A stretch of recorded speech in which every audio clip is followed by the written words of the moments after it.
I'm George Latimer, Westchester County Executive, and we're here with members of the Westchester County Police Department that have special responsibility for policing our waterways.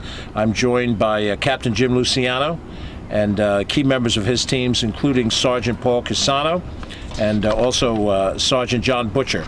And Sergeant Butcher is going to be speaking in a few seconds. And they're here as we enter the month of July and the 4th of July weekend that's coming up to talk about boating safety, both here on the Hudson River and over on the Long Island Sound on the other side of the county. Westchester County is blessed by having those two fabulous resources, and there are a lot of people that will use this time of the year, the beautiful weather, to be out on the water, and it's a great joy of living in Westchester when you can do that. But there are issues of boating safety that become very important to us, much as there are road safety issues that we focus on. And so we're here today to really emphasize those elements. The Marine unit that you see around me are men who are particularly trained to deal with any issues that happen out on the open water. But the same care and safety that it takes when you drive is even more important when you're out on the water, because it's a different kind of an environment. And particularly as we get to July 4th, there will be a lot of pleasure craft out there looking at various fireworks displays up and down the river and up and down the Sound. So there are a couple of basic things to mention, then I'm going to have Sergeant Butcher talk about some of the more specific issues, more technical issues. Common sense applies, as it does in everything. Before you go out onto the water, make sure you have the basic equipment that you need to have. You need to have life vests for everyone on board, a fire extinguisher, preferably a marine radio so you can communicate professionally, at least a cell phone at the very least. There's also issues if you're out there with any personal watercraft, things like jet skis, because they can be operated recklessly, and it's a beautiful day and you have a lot of fun, and then a tragedy can occur, and that's what we're trying to avoid. There are other boats out there in addition to the one that you're in. There are sailboats that move differently than motorboats do. There's kayaks, canoes, and swimmers. Now, we can issue summonses and hold people accountable for their behavior, but the greatest thing we fear is the potential injury or loss of life that can come from a simple mistake that's made out on the water. These members of the Marine unit will be out there, and there's also some assistance from the Coast Guard Auxiliary that's out there to try to help boaters get in the right mindset and to enjoy the recreational boating. But there's also the same concern that we have about boating while intoxicated, that people who are having a good time and having alcoholic beverages, which are legal to do, make sure that they're in control of their vehicle in the same way that you want to be in control of your car, even when you're out socially and having a pleasant evening. We're particularly concerned about any collisions that can happen out there, because when it gets dark, you don't have perfect visibility. We don't know exactly what the night is going to look like on the 4th, but it can happen on any summer night, weekend, and people are out there all nights of the week. And these fellows are out there, and they're prepared to risk their life to save you, but you also have to do preparatory things to be prepared for that. We're going to talk specifically, I'm going to let Sergeant Butcher talk about concerns when you're navigating around the new Governor Cuomo Bridge, because there are certain rules and restrictions that exist with that new bridge that's of concern. So all of those things are really designed to tell you that Westchester County wants you to have a safe holiday, a happy holiday, be out on the water, have a good time, but make sure you use common sense, enjoy the natural beauty, but also follow some very basic rules that will help you be safe, come back ashore, and enjoy the whole summer after you've been out on the water. So I'm going to ask Sergeant John Butcher to come and talk about some of those very specific items, and then if there are any questions, we'll take them. Captain Luciano and his team, again, are all experienced men. They've been through this before. They've seen just about everything there is to see out there, and depending on our good common sense when we're out on the water, hopefully we won't see any of that in the next few days. Sarge, why don't you come and talk a little bit about the specifics? Hello. So just some of the basic safety equipment that vessels are required to have. They're required to have an anchor and line for it. In addition to having the anchor and line, they should have a section of chain hooked to the anchor, which creates weight so that the flukes will dig into the bottom, so that you're sure you don't drift. You know what's referred to as skip your anchor. As the county executive said, a fire extinguisher is required.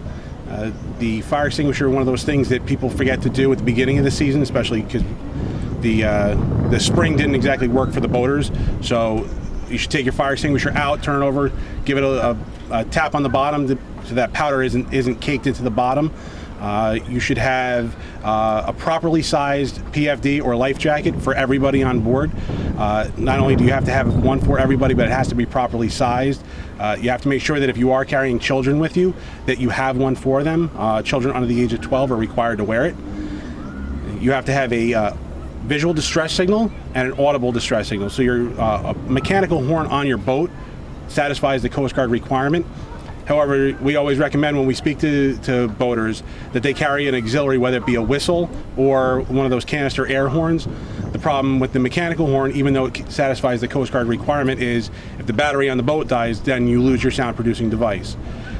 Visual distress signals during the day would be a flare, and you should, if you're going to operate after sunset, you're also required to have flares. You're also required to have what's referred to as a Type 4 throwable, which, if you look down at our boats, you'll see is the life ring with the line around it to be the handles. However, most recreational boats don't carry the traditional life ring. They'll carry a Type 4 throwable, which looks like a seat cushion, which has two handles on it. And that is meant as an immediate response if somebody were to go overboard, to be able to throw it to them, and they can hold on to it till the boat turns around and comes back to get them. As far as the area of the Mario Como Bridge, it is still an active construction project. A lot of people see that the above grade work is no longer visible. However, the project is still continuing, at least through the end of this year, if not into next spring. The area remains designated by the Coast Guard as a restricted navigation area.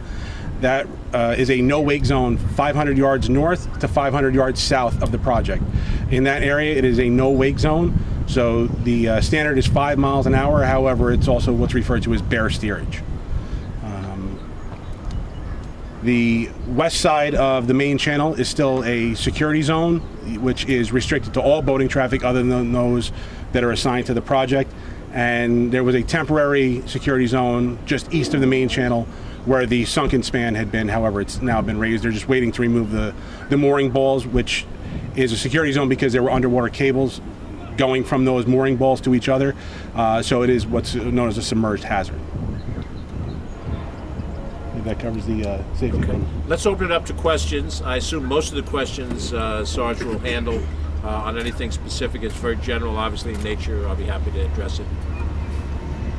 If someone does get a BWI, what are the ramifications of that?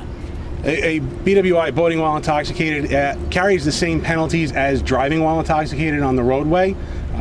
They have enhanced the penalties for subsequent convictions. It does not truly mirror the DWI statute as it would in a vehicle, whereas a subsequent conviction would elevate to a felony. However, the misdemeanor penalties are maximized on a subsequent offense.